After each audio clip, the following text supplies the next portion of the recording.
All right, let's construct some ranges, and I'm going to show you also more hand examples. So here we have the ranges, and they might be a little bit overwhelming at first sight, but don't get overwhelmed, don't get confused. You will get used to those ranges. They follow the same system and the same logic. So it might be very, very colorful at first sight for you. So the way I constructed it was I started with the big blind, and then I selected those hands that are very profitable rejams for 30 big blinds. So if you have ace jack suited, big blind versus small blind, obviously for 30 big blinds, a very profitable rejam. It doesn't mean that ace two suited might not be a profitable rejam, but it is more profitable just to flat call, play a strong hand post flop.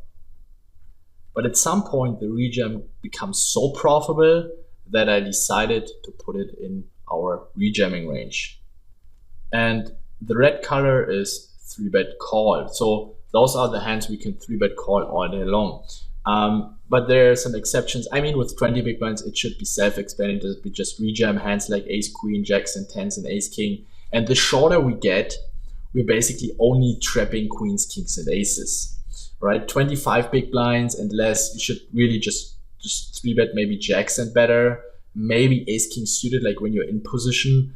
But besides that, just rejam, protect your hand, and then you can mix it up with some off-suited bluff 3-bets, and then you're good to go. And if you think someone is opening very loose against your 20-25 big blind stack, you can even 3-bet more.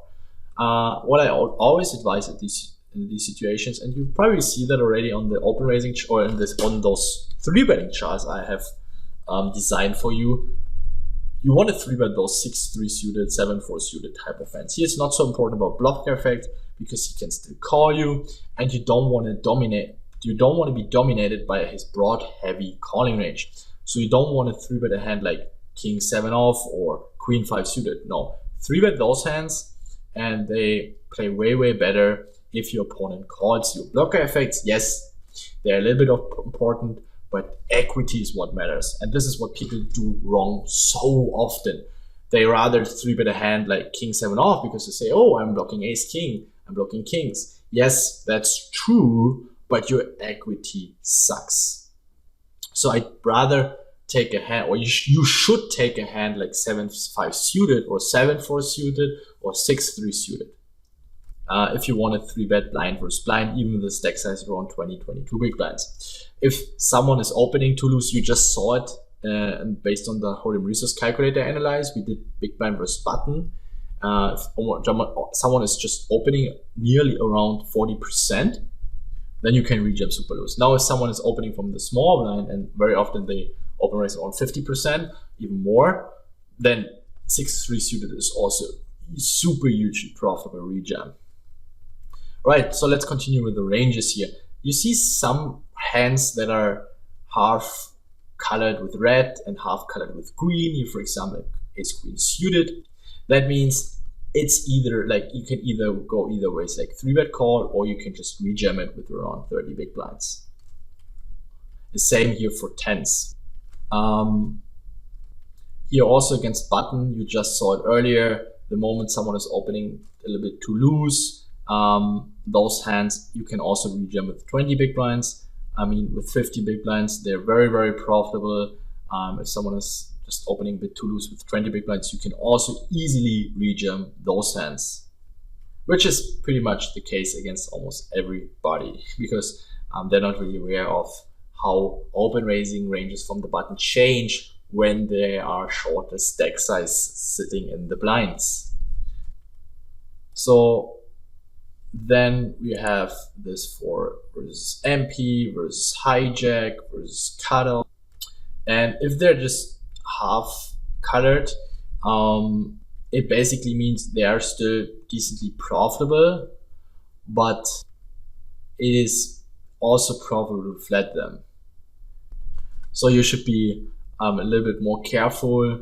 If you want to be on the safer side, just call. But something I can promise you is if you rejam it, you're still going to make a lot of money. The EV of rejamming those is still quite profitable. But if someone is opening tighter than, let's say, the average player, then you should go for the flat call here.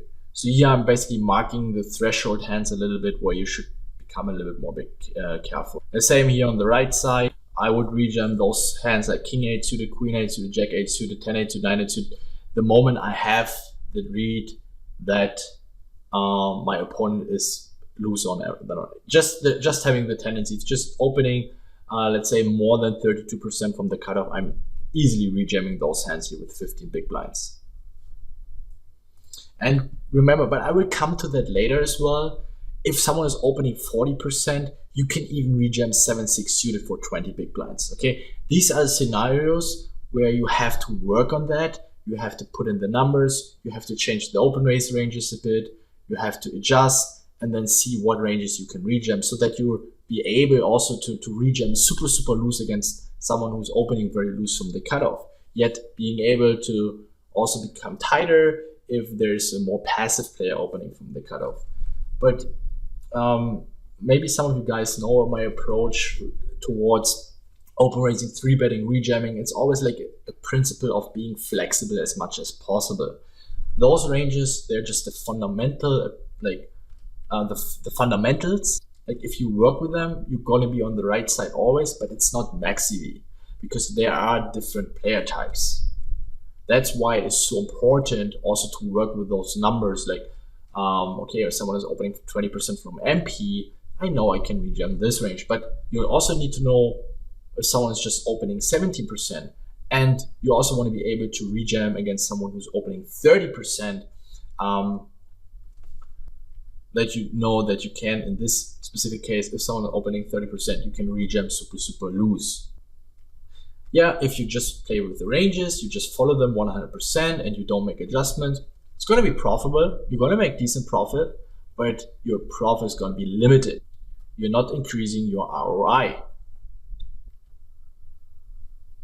So then you also have big blind versus under the gun +1, under the gun +2. And you can see here, it's still, even though we are facing a raise from under the gun, you can still rejam quite loose. I will also show you an example later where I will have a hand where we rejam versus under the gun.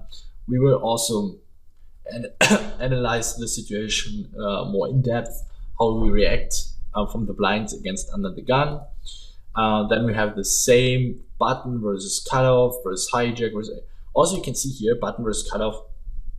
There are a lot of hands we can rejam, and I think most of you guys have not rejammed those hands here.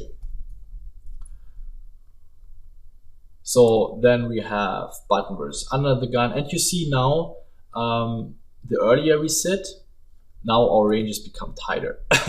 This is cutoff versus hijack, cutoff versus MP, and now you see it becomes tighter and tighter. And now at some point, like hijack versus under the gun, even pocket eights, we barely want to rejam this hand. Even with 15 big blinds. I mean, if we like at some point have 12 or 11 big blinds, then it's strong enough because we're so short. But when we have 15 big blinds, we just want to get it in with ace-jack suited. Basically, when we have 20 big blinds, then we start going broke with 9s and better. This is caused by the fact that we have so many players left to act. We can wake up with a hand, and also under the gun, obviously open raising a fairly strong range. Here, I also assume that under the gun is opening 13%. If someone is opening 17%, you can rejam pocket eights and maybe even ace 10 suited, king queen suited for sure with 50 big blinds. Here, it's again, you need to analyze those situations and play a little bit around. Like, you're also going to learn this approach in the ICM course, where I will teach you the 360-degree analysis. So that means not only putting one hand in the Hooligan Resist calculator or IC Miser and then looking at the results. No, you want to change stack size. You want to change the open raise frequencies. You want to see how certain adjustments or certain changes in our opponent's range with the stack size, how does it impact our range? And by doing that, you will see how, or let's say, you will get a better feeling for those situations.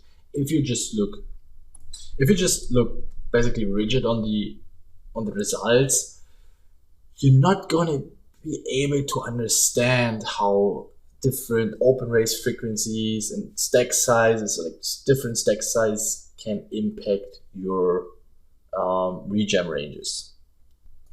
But when we're getting so short, let's say it's somewhere like less than 15 big blinds, then we're getting into this, or we're getting into this region of push and fold mode anyway. And this is going to be part of the video course, how to call against all ins, when to go all in. There we will cover basically everything that is shorter than 15 big blinds. So if you're curious, okay, Ben, but what do we do with eights? Like, when do we go broke with pocket 8, 7, 6s? With 12, 11, 10, 9, 8 big blinds? What do we with king, queen suited? Everything this will be covered in the push and call, not ICM, like short stack courses, like what hands to go all in with, what hands to call against all in, and so on and so forth. Also, there will be the course about ICM, as you probably know. So just stay a little bit patient, and then everything will be covered there. So then we have MP versus under the gun as well. And now there's not so much changing because those hands are so strong anyway that there are only 1 or 2 hands that change from position to position. And as you can see here, MP versus under the gun +1. Also here, hijack versus under the gun +1. Pocket 8s, we can here rejam even for 20 big blinds, but against under the gun, since he is I put him only in 12 to 13% opening range, we should fold. But from under the gun +1, where our opponent opens around 15%, we can start rejamming pocket 8s even for 20 big blinds. But this is something I can tell you, pocket 8s for 15 big blinds and against under the gun here, it is definitely close. It's reasonable to rejam, but I took it out. And as you can see here, MP versus under the gun +1, we rejam it only for 15 big blinds. And this is small blind versus button. Yeah, and this is basically it. And as you can see also from the small blind, even against cutoff, hijack, MP, we can rejam fairly loose. Even small blind versus the early position. You might wondering why we can rejam so loose from the small blind. We could potentially also rejam all those hands even wider from the big blind. But the EV of flatting certain hands is also decently high. So I didn't take all the profitable rejams, just those who are very, very, very, very profitable. But since flatting from the small blind is not so profitable because first of all, we're not getting such a good price. And secondly, the big blind can come along, can squeeze, can bluff 3-bet, can push us out of the pot. He can also flat call, and then we have to play against 2. And the moment someone is overflatting, our equity decreases. So flatting from the small blind is not as profitable as from the big blind. That means we should rather rejam with the right variety of hands.